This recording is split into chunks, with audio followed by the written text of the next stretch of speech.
Bien-aimés dans le Seigneur, chers auditeurs, nous vous saluons dans le très beau nom de notre Seigneur Jésus-Christ. Nous vous disons notre joie de vous retrouver ce matin et de pouvoir disposer de ces quelques minutes pour partager la parole de Dieu avec vous. Et nous bénissons la Ligue pour la lecture de la Bible qui nous prépare ce programme de méditation qui nous permet de voyager partout dans la Bible sans exclusion. Et aujourd'hui, dimanche 29 septembre, nous méditons dans 1 Samuel chapitre 10, versets 1 à 16. 1 Samuel 10, 1 à 16, nous prions avec Papa Dani Moubeno avant de lire ces textes. Nous sommes dans la joie, Seigneur, et nous sommes reconnaissants pour tous tes bienfaits. Père, nous voulons que tout en nous fasse silence, oui, parce que toi, le Dieu de gloire, le roi des rois, oui, tu veux parler à nos cœurs. Voilà pourquoi, Seigneur, nous voulons les disponibiliser afin que, Seigneur, tu parles. Oui, tu parles, mon Dieu, sans interférence et sans intermédiaire. Pour la gloire de Jésus-Christ, nous prions avec action de grâce. Amen. Amen. 1 Samuel 10, versets 1 à 16, c'est le texte de notre méditation de ce dimanche 29 septembre. Nous avons les questions 2 et 7 pour nous aider dans ce partage. Qu'est-ce que ce texte nous apprend sur Dieu et quelle vérité Dieu nous révèle dans ces textes? 1 Samuel 10, 1 à 16. Samuel prit une fiole d'huile qu'il répandit sur la tête de Saül. Il le baisa et dit: L'Éternel n'est-il pas oint pour que tu sois le chef de son héritage? Aujourd'hui, après m'avoir quitté, tu trouveras 2 hommes près du sépulcre de Rachel, sur la frontière de Benjamin, à Tel-Ta. Ils te diront: les ânesses que tu es allé chercher sont retrouvées. Et voici, ton père ne pense plus aux ânesses, mais il est en peine de vous. Et dit: que dois-je faire au sujet de mon fils? De là, tu iras plus loin. Et tu arriveras aux chaînes de Tabor, où tu seras entré par 3 hommes montant vers Dieu à Bethel, et portant l'un 3 chevreaux, l'autre 3 gâteaux de pain, et l'autre une outre de vin. Ils te demanderont comment tu te portes, et ils te donneront 2 pains que tu recevras de leurs mains. Après cela, tu arriveras à Gibéa Elohim, où se trouve une garnison de Philistins. En entrant dans la ville, tu rencontreras une troupe de prophètes descendant du haut lieu, précédés de luth, du tambourin, de la flûte et de la harpe, et prophétisant eux-mêmes. L'Esprit de l'Éternel te saisira, tu prophétiseras avec eux, et tu seras changé en autre homme, en un autre homme. Lorsque ces signes auront eu pour toi leur accomplissement, fais ce que tu trouveras à faire, car Dieu est avec toi. Puis tu descendras avant moi à Gilgal. Et voici, je descendrai vers toi pour offrir des holocaustes et des sacrifices d'action de grâce. Tu attendras 7 jours jusqu'à ce que j'arrive auprès de toi et que je te dise ce que tu dois faire. Dès que Saül eut tourné le dos pour se séparer de Samuel, Dieu lui donna un autre cœur, et tous ces signes s'accomplirent le même jour. Lorsqu'ils arrivèrent à Gibéa, voici une troupe de prophètes vint à sa rencontre. L'Esprit de Dieu le saisit et il prophétisa au milieu d'eux. Tous ceux qu'il avait connus auparavant virent qu'il prophétisait avec les prophètes, et l'on se disait l'un à l'autre dans le peuple: qu'est-il arrivé au fils de Kis? Saül est aussi parmi les prophètes. Quelqu'un de Gibéa répondit: et qui est leur père? De là le proverbe: Saül est aussi parmi les prophètes. Lorsqu'il eut fini de prophétiser, il se rendit au haut lieu. L'oncle de Saül dit à Saül et à son serviteur: où êtes-vous allés? Saül répondit: chercher les ânesses, mais nous ne les avons pas aperçus, et nous sommes allés vers Samuel. L'oncle de Saül reprit: raconte-moi donc ce que vous a dit Samuel. Et Saül répondit à son oncle: il nous a assuré que les ânesses étaient retrouvées, et il ne lui dit rien de la royauté dont avait parlé Samuel. Voilà, bien aimé, nous venons de lire les textes de notre méditation de ce dimanche 29 septembre. 1 Samuel chapitre 10, versets 1 à 16. Et nous allons répondre aux questions 2 et 7. Qu'est-ce que ces textes nous apprend sur Dieu et la vérité Dieu nous révèle dans ce passage? Qu'est-ce que ce texte nous apprend sur Dieu? C'est que nous nous rendons compte que Dieu, dans sa manière de communiquer, il aime donner des signes. Il donne des signes. Comme ici, Samuel dit à partir du verset 2, il lui donne toute une série de signes qu'il va rencontrer sur sa route des retours pour confirmer que Dieu l'a choisi. Mais avant tout, j'aimerais dire que pour toute tâche que nous devons accomplir, pour tout ce à quoi nous a destinés, nous avons besoin de l'onction de Dieu.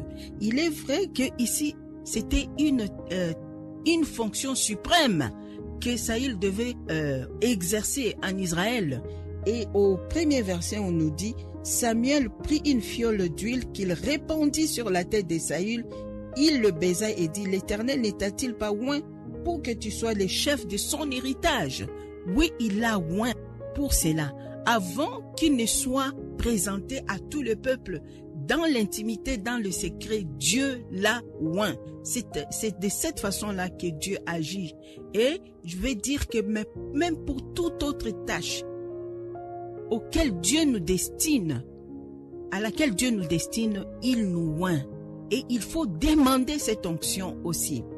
Et ensuite, j'ai dit que Dieu est un Dieu qui aime donner des signes. Et il faut être attentif à ces signes-là. Et lorsque on ne voit pas des signes, il faut aussi se poser des questions. Ce qui est formidable ici, c'est que tous les signes que Samuel donne à Saül s'accomplissent l'un après l'autre. Et il est dit que quand il a quitté, il est devenu un autre homme. C'est ce que le verset que je cherche. Verset 9. Ah, c'est au verset 9. Dès que Saül eut tourné les dos pour se séparer de Samuel, Dieu lui donna un autre cœur. Et tous ces signes s'accomplirent le même jour.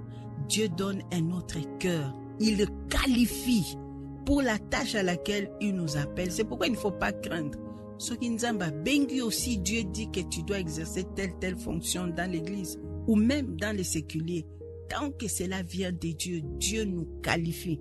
Il nous qualifie spirituellement, mais il nous qualifie aussi sur le plan, comment je dirais, psychologique. Il nous rend compétents. Il nous donne des compétences, il nous donne des qualités et il envoie des hommes qu'il faut pour nous entourer, pour nous aider dans cette tâche. Il prévoit, il ne faut pas paniquer. Il faut seulement avoir la foi. Il fait tout ce qu'il faut pour nous rendre capables d'accomplir ce que nous devons accomplir.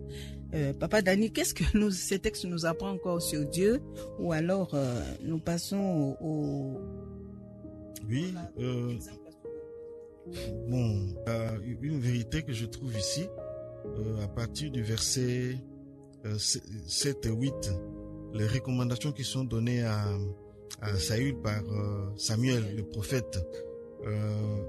Au verset 7, on dit, lorsque tous ces signes auront eu pour toi leur accomplissement, fais ce que tu trouveras à faire, car Dieu est avec toi. Oh, là aussi, c'est quelque chose de merveilleux, mais une grande responsabilité. On dit, fais ce que tu trouveras à faire, car Dieu est avec toi.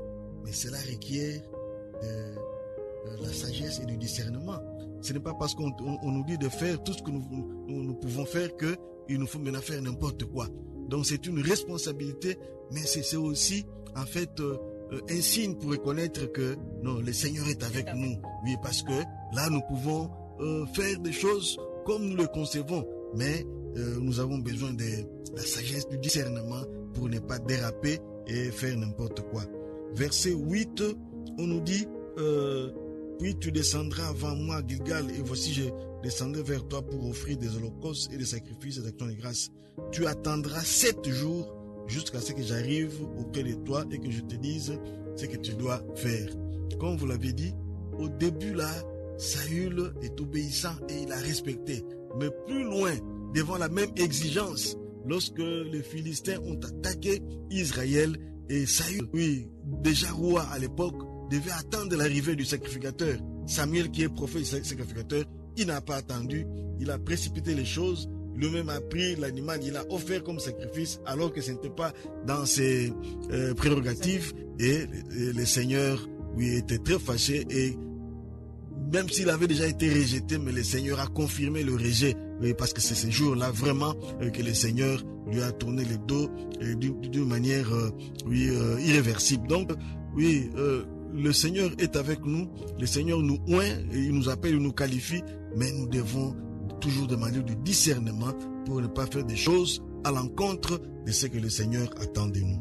Et il y a des choses pour lesquelles nous devons chercher du discernement. Il y a des choses, lorsqu'ils sont clairs, nous devons obéir et nous soumettre tout simplement à ce que Dieu nous dit.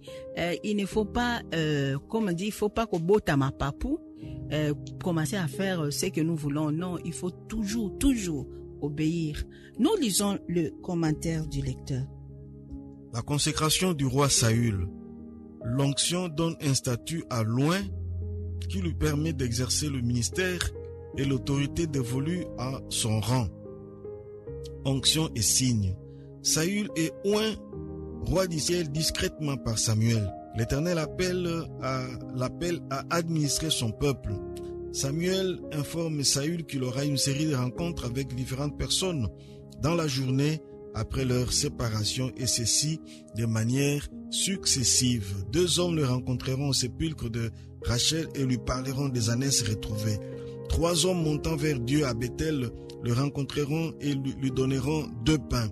Il verra enfin la troupe de prophètes descendant de la montagne de Dieu en prophétisant, et lui aussi recevra le don du Saint-Esprit et prophétisera.